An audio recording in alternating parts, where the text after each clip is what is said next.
Episode 66 ஸ்டார்ட்டிங்கில பார்த்தீங்கன்னா, நம்ம வெற்றி வந்து வேணி கிட்ட போயிட்டு, இந்த மாரி பேண்ட்ரில இருக்கிற பிளேட்ஸ் எல்லாம் வந்து கொஞ்சம் கிச்சனோட மிக்ஸ் ஆயிருச்சு. ஸோ கிச்சன்லேருந்து எனக்கு அந்த பிளேட்ஸ மட்டும் கொஞ்சம் எடுத்து குடுங்க அப்டின்னா, நம்ம வேணி ரொம்ப கோவமா, அதெல்லாம் முடியாது. அது நெடுமாறனோட இடம். அவர்ட்ட கேட்காம ஒண்ணும் பண்ண முடியாதுன்னுலாம் பயங்கரமா கோவமா பேசிட்டு போயிருவாங்க.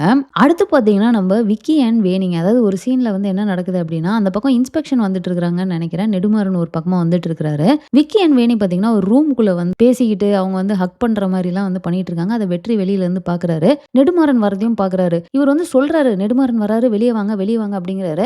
நம்ம விக்கி வந்து இவன் வேணும்னே பண்றான். இவன் சொல்றதெல்லாம் நம்ப வேணாம்னு உள்ளயே இருக்கிறப்போ, வெற்றிக்கு வேற வழியே இல்ல. வேணும்னே வந்து நம்ம விக்கிய வம்பிழுத்து வெளிய வந்து கொண்டு வந்துடுறாரு. ஸோ கடைசியில பார்த்தீங்கன்னா, நெடுமாறன் அங்க வந்துடுறாரு. "என்ன சத்தம்? என்ன பிரச்சனை?" அப்படிங்கிற மாரி.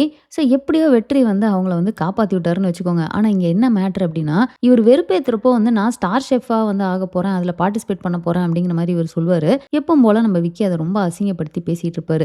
நெடுமாறனுக்கு தெரிய வந்தோனே, அவரு அத விட பயங்கரமா, "நீ எல்லாம் ஒண்ணுமே கிடையாது. உன் தகுதிக்கு ஏத்த மாரி நீ வந்து பண்ணணும். நீ ஸ்டார் ஷெஃப்பா? என்ன நினைச்சிட்டு இருக்க?" அப்படின்னு. ஆனா இந்த இடத்துல ரொம்ப முக்கியமான விஷயம் என்னன்னா, அவருக்கே தெரியாம உங்க அப்பனாலேயே அப்படின்னு ஆரம்பிச்சுருவாரு. அப்புறம் டக்குன்னு உங்க அப்பனே நினைச்சாலும் முடியாது அப்படிங்கிற மாரி முடிச்சிருவாரு. ஸோ கண்டிப்பா இந்த ஸ்டார் ஷெஃப் காம்படிஷன்ல தான் வந்து ஏதோ நடந்திருக்கு. நம்ம நெடுமாறன் வந்து அவரு வின் பண்ணணுன்றதுக்காக எதையோ பண்ணியிருக்காருன்ற ஒரு ஃபீல் தான் வந்து வருது.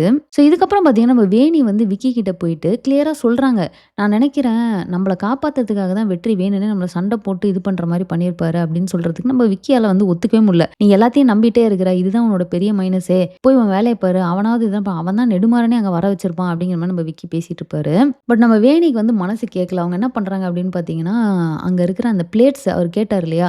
அந்த பிளேட்ட கொண்டு போய் வந்து பேண்ட்ரில வெற்றிட்ட குடுக்குறாங்க. அதுவும் இல்லாம பார்த்தீங்கன்னா, காஃபி வேணும் அப்படின்னு கேட்டுட்டு, காஃபி குடிக்கிறப்போ வந்து அவர்ட்ட கேட்குறாங்க. "நீங்க வேணும்னே தானே வந்து சண்டை போட்டீங்க நெடுமாறன்ட்டருந்து எங்கள காப்பாத்துறதுக்கு. தேங்க்ஸ்" அப்படின்னு சொல்லுவாங்க. ஏன்னா நீங்க மட்டும் பார்க்கல அப்படின்னா, கண்டிப்பா வேலைய விட்டு தூக்கியிருப்பாங்க. அதுவும் இல்லாம பிளாக் மார்க் பண்ணியிருப்பாங்க. எங்களால வேற எங்கேயுமே போயிட்டு ஜாயின் பண்ணியிருக்க முடியாது அப்படின்னோனே, நம்ம வெற்றி, "ஓ! அப்ப என்னால தான் நீங்க இப்ப வேலையில இருக்கீங்க" அப்படின்ற மாரி சொல்வாரு. ஸோ ஸ்டார்ட்டிங்ல இருந்தே நமக்கு வேணி அப்படிதாங்க காட்டியிருக்காங்க. அவங்க வந்து கரெக்ட்னா கரெக்ட், தப்புனா தப்புன்னுவாங்க. தேவையில்லாம வந்து இப்போ விக்கி ஒருத்தரோட பிரச்சனைன்றதுக்காக நானும் பிரச்சனை பண்ணிப்பேன். அந்த மாரிலாம் இல்லாம ரொம்ப கிளியரான ஒரு பெர்சன்ற மாரி காட்டியிருப்பாங்க.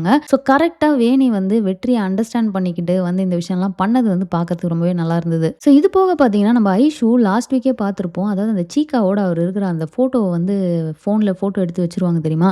அத அவங்கள ஒரு பக்கம் பாதர் பண்ணிட்டே இருக்குங்க. இது ரொம்ப இன்ட்ரஸ்டிங்கா இருக்கு. என்ன அப்படின்னு பார்த்தீங்கன்னா, ரகு ஒரு சைடு வந்து சிதம்பரம தேடிட்டு இருக்காங்க. ஸோ ரகு மூலியமா பார்த்தீங்கன்னா, ராஜனுக்கு ஒரு சின்ன ஐடியா கிடைச்சிருக்கு. அண்ட் இப்ப பார்த்தீங்கன்னா, ஐஷு வந்து இந்த மாரி இவங்களும் வந்து சிதம்பரம் யார் அப்படின்னு தெரிஞ்சுக்கிறதுக்காக ஒரு புதுசா இவங்க ஒரு இத ஸ்டார்ட் பண்ணியிருக்காங்க.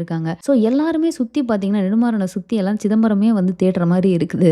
ஆனா அது போக நம்ம ஐஷுக்கு ஒரு மிகப்பெரிய டவுட் வேற வந்திருக்கு. அதாவது ரம்யா வந்து கோல்ட் ஸ்டோரேஜ்ல மாட்டிக்கிட்டாங்க. அதுக்கடுத்து பார்த்தா இந்த இடத்துல வெட்டிங் சாப்பாட்டுல வந்து இந்த மாரி யாரோ ஏதோ கலந்துட்டாங்க. எனக்கு என்னமோ கிச்சன் டீம யாரோ டார்கெட் பண்ற மாரியே இருக்கு அப்படிங்கிறாங்க. பட் நம்ம ஜான் வந்து அதெல்லாம் ஒண்ணும் இல்ல அப்படிங்கிற மாரி அத ரொம்ப லேசா எடுத்துக்கிறாரு. ஸோ இது போக பார்த்தீங்கன்னா, இந்த எபிசோட்ல ரொம்ப முக்கியமான விஷயம் அப்படின்னா, ரியா அண்ட் தீபக்கோட கான்வர்சேஷன்ங்க. ஸோ நம்ம தீபக் பார்த்தீங்கன்னு வச்சுக்கோங்களேன், "நான் வந்து உன்ன ஸ்ட்ரெஸ் ஃப்ரீயா பார்த்துக்கிறேன். நீ வேற பிரெக்னன்ட்டா இருக்க. குழந்தன்லாம் வந்து நீ எப்படி ரெசார்ட்ட பார்த்துப்ப? நான் எல்லாத்தையுமே பார்த்துக்கிறேன். உன்னையும் பார்த்துக்கிறேன், குழந்தையும் பார்த்துக்கிறேன், ரெசார்ட்டையும் பார்த்துக்கிறேன்றத" திரும்ப திரும்ப ஸ்ட்ரெஸ் பண்றாரு.